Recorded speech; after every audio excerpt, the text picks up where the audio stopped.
Agora, a história também emerge na tese de Antônio Cândido. E ele interpreta, por exemplo, ele faz uma comparação entre a mentalidade do caipira e a mentalidade do imigrante europeu, que nessa época já estava ativo nas propriedades rurais de São Paulo, né? Então ele diz assim, o imigrante europeu, ele se formou secularmente nos padrões da dependência senhorial. Agora digo eu, uma referência talvez atávica de Antônio Cândido ao feudalismo e ao servo da gleba. E enquanto que o caipira paulista era herdeiro da aventura, do desbravamento e da posse franca dos sertões. Então eu digo, provavelmente uma alusão atávica ao bandeirismo, né? Ao longo de sua tese, Antônio Cândido cita inúmeras vezes geógrafos importantes, como Daniel Fauché, que é autor de Geografia Agrária, cujos livros eu estudei, os meus tempos de aluno, e ele cita também Pierre Gourou, que foi pioneiro no estudo do meio ambiente tropical úmido, e cita especialmente Max Sorley, que é um dos pilares da geografia moderna. Max Sorley é o autor de Os Fundamentos da Geografia Humana. Então, mas diga-se de passagem que essa afinidade entre geografia e literatura já tem tradição. Acredito que os primeiros exemplos seria a monumental obra de Euclides da Cunha, Os Sertões, que, como todos sabem, foi editado pela primeira vez no ano de 1902. Tinha poucos exemplares, acho que só nem 2.000 exemplares, né? Imagina, uma obra que depois se tornaria clássica. Depois eu teria sucessivas e sucessivas reedições. O trabalho é formado de 3 partes: a terra, o homem, a guerra. Como sabem, né? Euclides da Cunha era um engenheiro. Então ele fez o primeiro capítulo, que interessa mais de perto para nós, os geógrafos, porque ele estuda o ambiente do semiárido, como um técnico, como um engenheiro. E ele apresenta mapas e croquis e perfis da região do Vale do Rio Vaza Barris, que foi palco da Batalha de Canudos, né? Que todos conhecem, o massacre de Canudos, que fez um século agora, em 1998, né? Então, agora, do ponto de vista da literatura, essa obra foi muito bem trabalhada aqui na nossa faculdade por 2 professores, entre outros, né? Mas principalmente das professora Valnice Nogueira Galvão, que aliás deu a aula magna do ano passado, e pelo professor Roberto Ventura, este já falecido, autores que se tornariam referência nacional para os estudos euclidianos. Agora, temas de pesquisa envolvendo geografia e literatura estão cada vez mais presentes nos nossos programas de pós-graduação. Eu citaria como exemplo a dissertação recentemente defendida, orientada pelo professor Adilson Avance de Abreu, o autor Carlos Alberto Maine, que investiga o que ele denominou de crítica geoliterária, envolvendo a crônica e o imaginário e a paisagem, dentro da linha metodológica da fenomenologia. Bom, agora eu vou mostrar o contrário. Um professor estudioso da natureza, um geógrafo, 20 anos ele foi docente no nosso departamento, também é professor emérito desta casa, desde o ano 2005, estou falando do professor Carlos Augusto de Figueiredo Monteiro. O professor Carlos Augusto, ele agora se dedica a estudar literatura e faz essa interface, né? Mas e antes dele se interessar pela literatura, ele tinha publicado no ano de 1980 um trabalho chamado A Questão Ambiental Brasileira, na qual ele enfatiza a questão da região amazônica, que hoje também está na ordem do dia, né? Mas ele trata o meio amazônico não só nos seus aspectos físicos, nos seus aspectos naturais, mas contempla também os aspectos humanos e sociais. Como, por exemplo, ele faz um estudo sobre a reorientação dos fluxos migratórios, nesse trabalho dele sobre a questão ambiental brasileira. Agora, quando ele se aposentou, em 1987, ele passou a se interessar pela literatura e publicou um livro que saiu em 2002, e o livro se chama O Mapa e a Trama, Ensaios sobre o Conteúdo Geográfico em Criações Romanescas, no qual ele chama atenção para as principais obras da literatura brasileira, que apresentam um conteúdo de alto interesse para os estudiosos da natureza. Ele cita, por exemplo, o romance Bagro Branco, de José Mauro de Vasconcelos, evocativo da atividade salineira, lá no Rio Grande do Norte, né? E depois ele menciona, destaca alguns dos mais importantes autores da literatura brasileira, como Aloysio de Azevedo, Lima Barreto e Machado de Assis. Ele analisa os seus trabalhos O Cortiço, Triste Fim de Policarpo Quaresma e Memórias Póstumas de Brás Cubas, mostrando como a geografia urbana do Rio de Janeiro, do final do século XIX, está toda retratada nessas obras, né? E que também fazem uma relação com a sociedade da época e com a história, né? Em seguida, o professor Carlos Augusto passa a tratar os autores regionalistas. Ele toma, logo em saída, Graciliano Ramos, com o seu autor alagoano, com o seu romance Vidas Secas, onde há referências extraordinariamente bem feitas ao quadro natural da Caatinga, o ambiente semiárido da Caatinga, o seu contexto biogeográfico e humano, aparecem retratados de forma muito expressiva em Vidas Secas, de Graciliano Ramos. Depois, o Carlos Augusto mostra a obra de Graça Aranha, o romance Canaã. Aliás, Graça Aranha, como sabem, foi um dos participantes da Semana Modernista, de 1922, ele foi um dos contestadores de 1922. E nesse romance do Canaã, ele mostra as interações dos colonos alemães, lá do Espírito Santo, com a sociedade brasileira da região, né? E produzindo então várias interfaces interessantes com a antropologia, a sociologia e a economia política. Mas Carlos Augusto, nesse trabalho dele, o Mapa e a Trama, ele dá especial destaque para João Guimarães Rosa, notadamente aos seus romances Corpo de Baile e Grande Sertão Veredas. E ele começa a mostrar, comparando com Os Sertões de Euclides da Cunha, que enquanto Os Sertões foi uma obra assim, técnica e científica, o Grande Sertão de João Guimarães Rosa é uma recriação literária, artística e lírica da natureza e da gente sertaneja. E mostra muito bem a realidade brasileira dos sertões mais remotos, né? Demonstra ainda que a geografia no livro de Guimarães Rosa pode ser percebida também no enredo, na trama romanesca e na poesia. E nas suas conclusões, que naturalmente o seu livro é muito mais denso e tem muito mais conteúdo do que essa breve referência que eu fiz aqui, a guisa apenas de amostragem. Ele afirma que a criação literária não substitui a geografia, mas é uma complementação muito enriquecedora. Agora eu vou falar alguma coisa sobre a Faculdade de Filosofia e a sua contribuição para o entendimento da questão ambiental, que está na ordem do dia. Só se fala sobre isso. Mas não é só sobre o aquecimento global, né? A questão ambiental é muito mais ampla e envolve a questão do desmatamento, da erosão acelerada, da desertificação e das mudanças climáticas, né? E outros desequilíbrios naturais, né? Embora isso sejam preocupações muito antigas, elas ganharam consistência a partir da Segunda Guerra Mundial. Até eu mostraria aqui de exemplo para vocês a diferença de mentalidade. Eu encontrei uma vez uns cartazes que estão nos arquivos aí da Prefeitura de São Paulo, uns cartazes dos anos 30 e que faziam a propaganda da cidade de São Paulo, e tinha assim desenhados os arranha-céus que já existiam nessa época, né? E as chaminés, soltando fumaça. E estava escrito assim embaixo: São Paulo, o grande centro, o maior centro industrial da América Latina. Quer dizer que a poluição era motivo de envaidecimento, era um sinal de progresso, né? Hoje é um sinal de constrangimento, né? Então, para mostrar a mudança de mentalidade.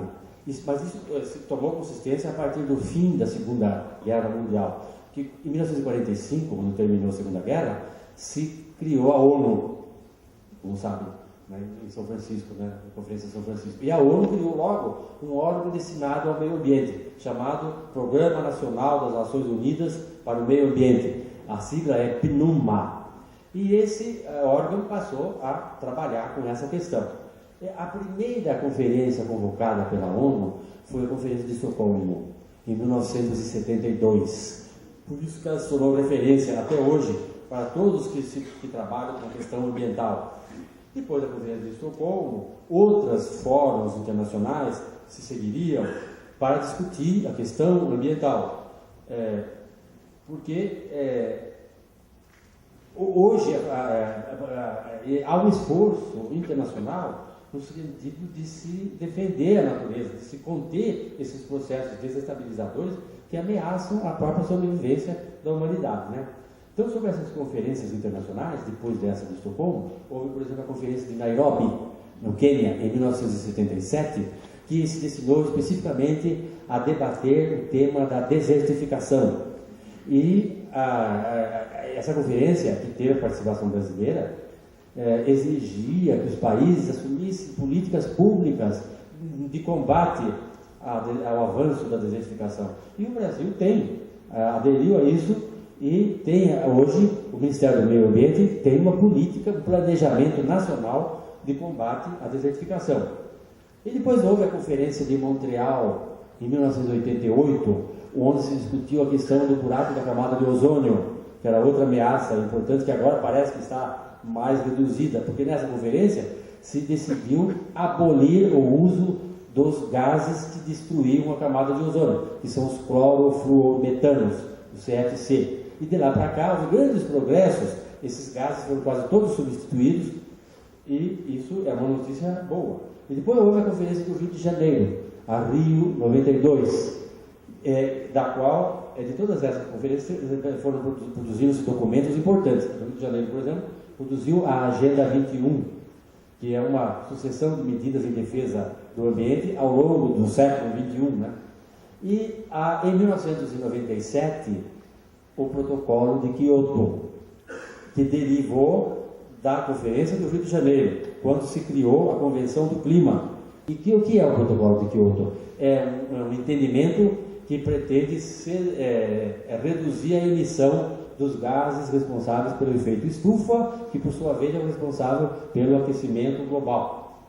O efeito estufa, na esfera da nossa faculdade, esses temas são tratados especialmente no curso de Geografia. Outros também realmente tratam, mas especialmente no curso de Geografia. Por quê? Porque a Geografia analisa o que nós chamamos de ecosfera, que é o meio ambiente. A ecosfera é formada da hidrosfera, da litosfera, da atmosfera, no caso dos gases de estufa, da biosfera e da antroposfera. A antroposfera é a humanidade, a população. A antroposfera é que vai retirar recursos das demais esferas para a sua própria sobrevivência. Vai explorar a litosfera, a hidrosfera, e vai ter um efeito de retorno sobre essa exploração, né? E por que se faz isso? É para se criar uma área que seja produtiva e seja útil para os interesses da população. Essa área produtiva se chamava, os gregos antigos chamavam de ecúmeno. Antigamente o ecúmeno era muito reduzido, a população era muito pequena, a economia era muito rudimentar, mas depois, com o crescimento da população, com a revolução industrial, com a economia de grande escala, o ecúmeno se espalhou por todo o planeta e hoje está ilimitado, né? E a superfície terrestre, que é resultante de uma convergência de elementos e processos evolutivos, cada um com a sua ritmo próprio, né? Isso é que é estudado pela geografia. Aliás, essa tendência de falar geografia, meio ambiente e sociedade, essa tendência de ver as coisas de forma dual, Milton Santos chamou a atenção, inclusive, dele, que é uma herança do velho espírito europeu. A geografia nasce com essa marca filosófica bastante clara. Bom, então, esses efeitos deletérios da natureza, em função da atividade econômica, né, teve uma consequência positiva que foi a despertar a consciência e acabou se transformando num instrumento de aproximação entre os povos, no sentido de se construir uma política global em defesa da natureza, que nada mais é do que uma estratégia de sobrevivência. E a geografia se faz presente nesse grandioso projeto. Todos os mega empreendimentos, como por exemplo, a transposição das águas do São Francisco, né? A geografia está lá presente, né? E não só isso, mas, por exemplo, a ocupação das periferias das grandes áreas metropolitanas, onde há grande degradação ambiental, as questões agrárias, as questões geopolíticas, em tudo isso a geografia contribui. E há no discurso geográfico um setor que nós chamamos de fisiologia da paisagem, e que foi muito divulgada pelo professor Aziz Absabi, né? E segundo esse discurso, né, os fenômenos da natureza devem ser estudados no seu todo, e situações efetivamente dinâmicas e presentes aí a ação antrópica. Assim se estuda a geomorfologia e assim se estuda também a climatologia. Por exemplo, a climatologia não se estuda só com valores estatísticos, com números, com valores quantitativos. Também se estuda, por exemplo, as suas consequências dos fenômenos do clima para a organização do espaço ou para a organização da sociedade, né? A desertificação, que é uma das grandes preocupações da atualidade, não pode também ser medida somente por índices hídricos, índices de desertificação. Tem que, por conscientes, né? É essencial também caracterizar as áreas. E, embora isso seja essencial, seja absolutamente importante, mas não é só por aí. É preciso estudar também as esferas social, econômica, e nenhum projeto de combate à desertificação será bem sucedido se não levar em conta isso, inclusive o perfil cultural das populações envolvidas. A palavra ecogeografia, não sei se conheciam, ela é um termo criado pelo geógrafo francês Jean Tricard dos anos 80, e mostra bem essa cadeia de dependência, né? Recentemente, o professor Jurandir Luciano Sanches Ross, está aqui na mesa, que é professor titular do Departamento de Geografia, ele publicou um livro chamado Ecogeografia do Brasil, no qual ele demonstra, ele chama atenção para as bases de uma geografia construtiva.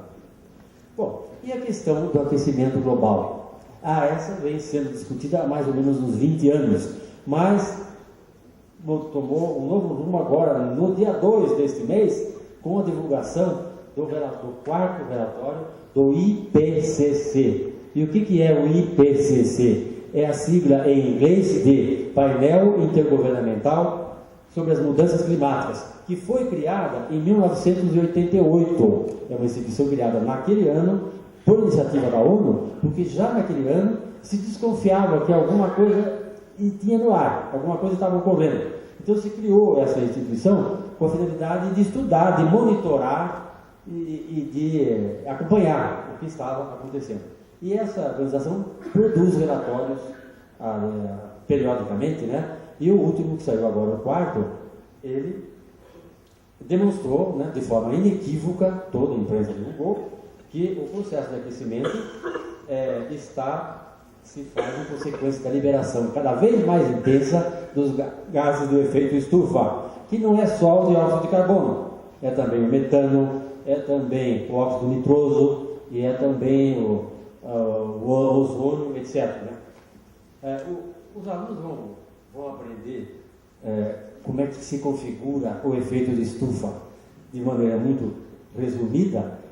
Ele ocorre por causa da radiação solar que atinge o planeta, mas a radiação solar ela é basicamente em onda curta, comprimento de onda curta, porque o Sol, o comprimento de onda depende da temperatura do corpo emissor. E como o Sol é muito quente, a temperatura do Sol é avaliada em 6.000 graus Kelvin, então é basicamente em ondas curtas. Essa radiação de energia chega no planeta e aquece todos os ambientes do planeta, os oceanos, as terras emersas, as florestas, e a própria atmosfera e a nebulosidade. E esse calor, mais ou menos metade dele volta para a atmosfera, nós chamamos isso de reflectância, de albedo planetário, mas metade fica no planeta. E essa metade volta para a atmosfera através da radiação chamada, basicamente, de onda longa, porque ela é emitida pelo planeta, que é muito mais frio, né, do que o Sol, então depende da temperatura do corpo emissor. Então, radiação de onda longa. A radiação de onda longa tem pequeno poder de penetração, então ela é bloqueada.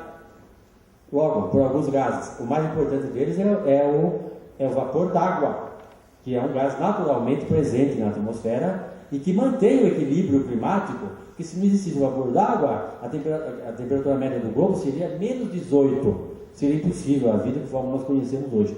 Mas o protocolo de Kyoto e o IPCC fala dos gases produzidos pela ação humana, que são esses que eu mencionei. Então esses gases bloqueiam essa radiação e o calor fica acumulado na baixa troposfera e vai se elevando a temperatura do planeta pouco a pouco. A temperatura média, que estava estimada até pouco tempo em 15 graus Celsius, hoje já está um pouco maior. O relatório do IPCC estima que dentro de um século a temperatura pode chegar até 4 graus Celsius, o que é um número elevadíssimo e provocaria reações absolutamente catastróficas, né?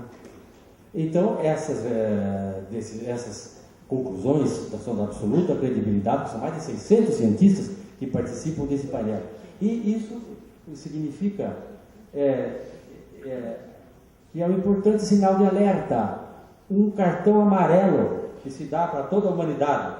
E cada vez mais em todo o mundo se robustece a convicção de que se torna necessário mudar os hábitos de consumo e, sobretudo, construir uma nova matriz energética que deixe de lado cada vez mais os combustíveis fósseis e privilegie os combustíveis alternativos, como a energia eólica, a solar, a nuclear e os combustíveis renováveis de origem vegetal. E é fundamental que isso se faça para se evitar catástrofes iminentes, né? Porque o aquecimento do globo vai provocar derretimento das geleiras, como já está provocando, e uma reação em dominó, né? Em efeito dominó. Agora, é preciso não exagerar esse viés catastrofista, como faz certa parte da imprensa. Veja-se, por exemplo, a questão da elevação do nível dos oceanos. O próprio relatório, divulgado este mês, estima que no máximo até o ano de 2100 o nível do oceano vai chegar a 59 centímetros. Está lá no relatório. Ora, tomando um exemplo aqui próximo, a cidade de Santos. A área urbana de Santos, considerada a diferença entre a praia-mar e a baixa-mar, a cidade está numa altitude média de área urbana de 5 a 10 metros sobre o nível do mar. Portanto, pode ficar tranquilo que a cidade não vai ficar submersa. Agora, e depois também, a mudança climática na escala global não é um fato novo.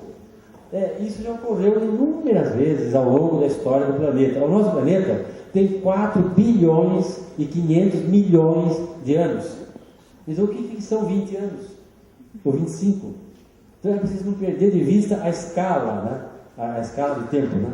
E durante esses 4 bilhões e 500 milhões de anos, houve uma variação muito grande de temperatura para mais ou para menos, de precipitação. As mais conhecidas são as glaciações do Pleistoceno, muito bem estudada pelos geólogos, né? Houve vários períodos de aumento e de diminuição da temperatura, né? Então, o aquecimento não é um fato novo. O que é novo o que diz o IPCC, é que a causa agora é a atividade humana, que esses exemplos anteriores eram explicados por causas naturais, né? Então, foi por isso que se criou o protocolo de Kyoto, que eu mencionei agora há pouco, né?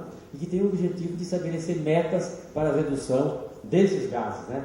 Agora, infelizmente, o protocolo de Kyoto o horizonte previsto é o ano 2012, mas o protocolo de Kyoto não poderá, infelizmente, chegar à sua meta como um sucesso. Em primeiro lugar, porque não teve adesão dos Estados Unidos. Os Estados Unidos se recusam a subscrever o protocolo de Kyoto. E os Estados Unidos sozinhos emitem mais de 1/3 dos gases do efeito estufa, né? Outro país que não aderiu foi a Austrália. A Austrália é um pequeno emissor, mas está no hemisfério sul, então interessa para nós, né?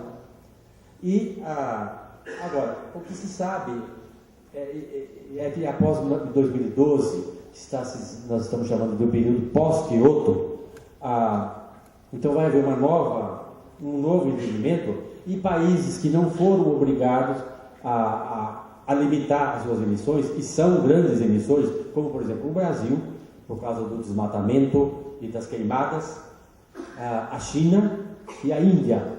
Esses 3 países deverão ser também incluídos entre aqueles que terão que limitar as suas emissões. Então, o que se aguarda é o que vai ocorrer após 2012, né? Bom, de qualquer forma, o aviso dado pelo IPCC é muito bom, porque induz a opinião pública mundial a tomar uma posição firme em defesa, em favor da natureza, reforçando o princípio de que a retirada de recursos deve ser feita dentro dos limites de uma economia sustentável e não predatória, como se faz agora, né? Tem, portanto, esse alerta do IPCC um papel educativo fundamental, e é aí que entram as ciências humanas como formadoras da consciência ecológica e estimuladoras da solidariedade entre os povos em defesa do patrimônio planetário comum. Só isso já seria um imenso serviço prestado à causa ambiental. Agora vou para as minhas palavras finais. A vida tem sido generosa comigo, porque me permitiu realizar o sonho de ser professor. Dei a minha primeira aula numa escola estadual da periferia de São Paulo, em 1958, quando eu ainda era aluno da faculdade. E se lembrarmos que nós estamos em 2007, o ano que vem vai completar 50 anos. Eu considero essa longa carreira como um privilégio. E agradeço a Deus e aos felizes acasos da existência que me premiaram com essa rara prerrogativa. Vocês, alunos calouros, estão chegando e eu partindo. Mas essa minha fala não deve ser interpretada como uma despedida, porque eu jamais deixarei essa casa, e muito menos eu o faria por vontade própria. Porque aqui se desenrolou toda a minha vida.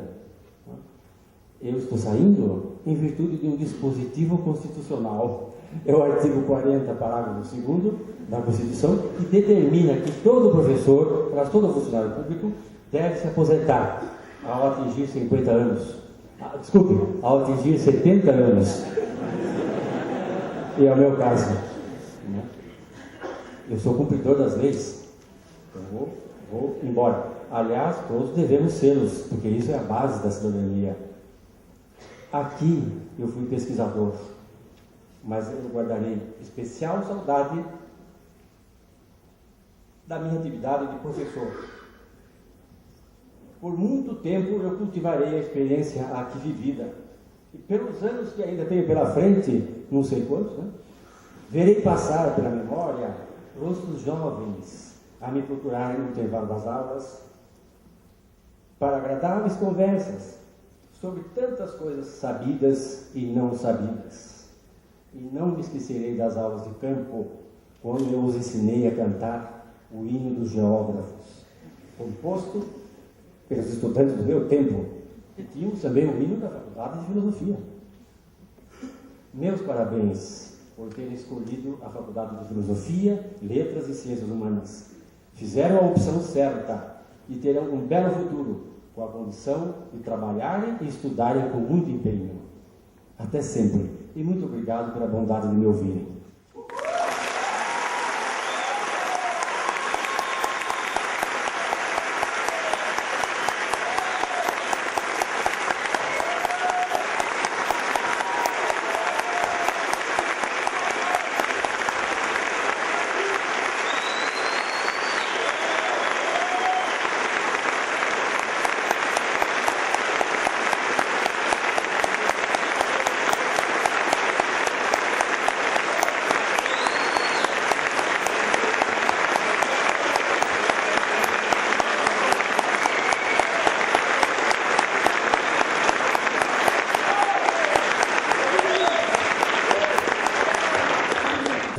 Todos essa presença carinhosa que tivemos aqui. Também os integrantes da mesa, o José Clóvis Medeiros, nosso assistente administrativo, o professor Gerandir Rosa, chefe do departamento de Geografia, a professora Sandra Nitrini, vice-diretora da nossa faculdade, o professor Roberto Bolzani, do departamento de Filosofia, que atualmente dirige a comissão de graduação. Queria até consultar o professor Roberto, que queria falar uma palavrinha. Eu prefiro que termine esse evento com o professor Conte, acho que não há maneira melhor de encerrar. Depois dessa belíssima fala do professor Conte, vamos ter que esperar a próxima oportunidade de ouvir o professor Roberto. Para descontrair. Professor Conte com as palavras. Eu poderia cantar o que eu me lembro, que é o só primeiro verso.